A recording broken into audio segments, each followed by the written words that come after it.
And so are you saying that invariably, ultimately, that when we understand that concept and looking at, as you say, Dajjal and the coming of the Dajjal, that it all comes down to what role Russia is going to play in all of these various battles that are being fought in different parts of the world? What Russia is already doing is so important. To us, it is easy now to understand and anticipate what comes ahead of us, because Russia has already demonstrated that it has now become the dominant military power in the world. There is nothing else to explain. Why is it that the United States of America, which is supposed to be the dominant military power in the world, and which has been changing governments helter-skelter all over South and Central America for 200 years now, overthrowing governments whenever they wanted. And now they've reached a standstill. They can bark as much as they want, shout as much as they want, impose 100,000 economic sanctions, but they can't change the government of Venezuela. They've tried every single thing. They could not do it. Why? Answer: because of Russia. That's why. Because Russia has underwritten Venezuela's security. A war on Venezuela will be a war on Russia. That is evidence that that Russia today is the dominant military power in the world. Russia could have intervened with Iran to save Assad, but the price Russia would have paid for that intervention is to deny them victory in Ukraine. And Russia said, no, we're not going to allow this to happen. We prefer to sacrifice Assad. That doesn't matter. But the war in Ukraine has to proceed until victory. Why do you think it's taking so long?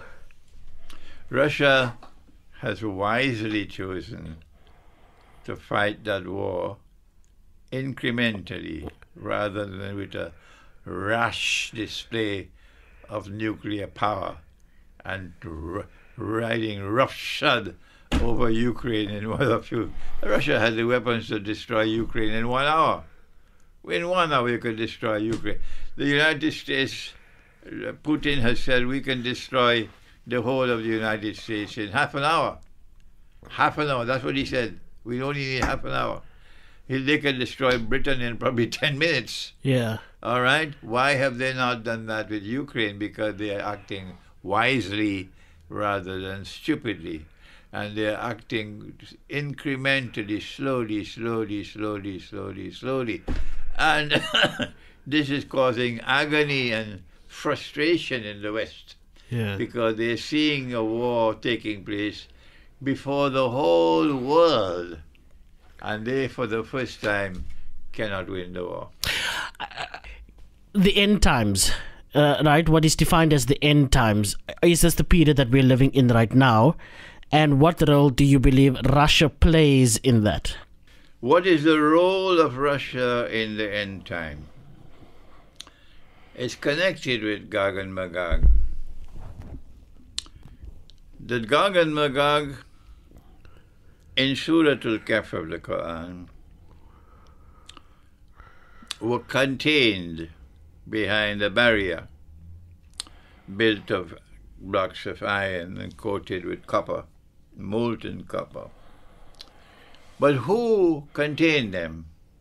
Answer: someone who was given the title. That's not his name. His name is not Zulkarnain. Zulkarnain is his title by which he is known. What does Zulkarnain mean and what does it signify? Zulkarnain is someone who possesses two currents. Two currents. What is a current? A current can either mean a horn or it can mean an epoch, a generation, a time. When we use the Quran to determine what is a current, we find that the Quran has never used the word karn to mean a horn, and has always used the word karn to mean a generation, an epoch, a people. And so we are on solid foundations when we say Zulkarnain is someone who impacts on history twice. We are on solid foundations when we come to that conclusion. But those who have nothing in their head but peanuts can't even follow us. So if it is something which will impact on history twice, and once has already happened in the Quran, there's a second time coming, when Gog and Magog will again be checkmated and be rendered harmless. And that second time is coming now, because when he went to travel in the direction of the setting of the sun, he came to the Black Sea. People who think can recognize it as the Black Sea. Mufassirin of the Quran can recognize it as the Black Sea, but the sheep and the cattle are hopeless. So when he went to the Black Sea, at that position, you saw Zulkarnain showing his power in resisting the oppressor. That is his profile. So when the second current is to come, listen carefully. Power will once again manifest itself in the region of the Black Sea, power resting on the foundations of it, because that's the profile of Gog and Magog. And that has never happened since the revelation of the Quran till now. In 2014,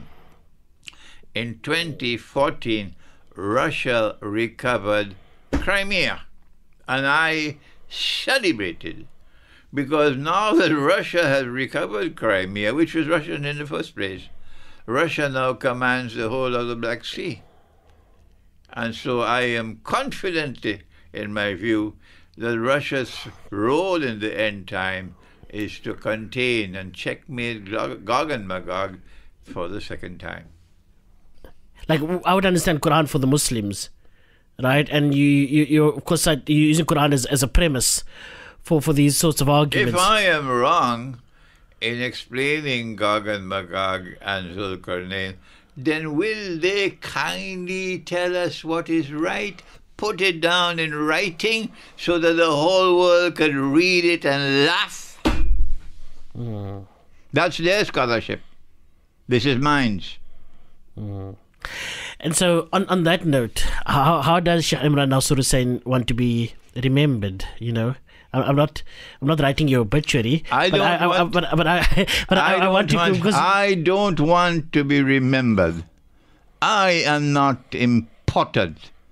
The world can forget me when I die. Makes no difference to me. What is important to me is what is in the truth in the Quran. That must be remembered, and that must be paid. Imran is not important. Thank you very much. Assalamu alaikum.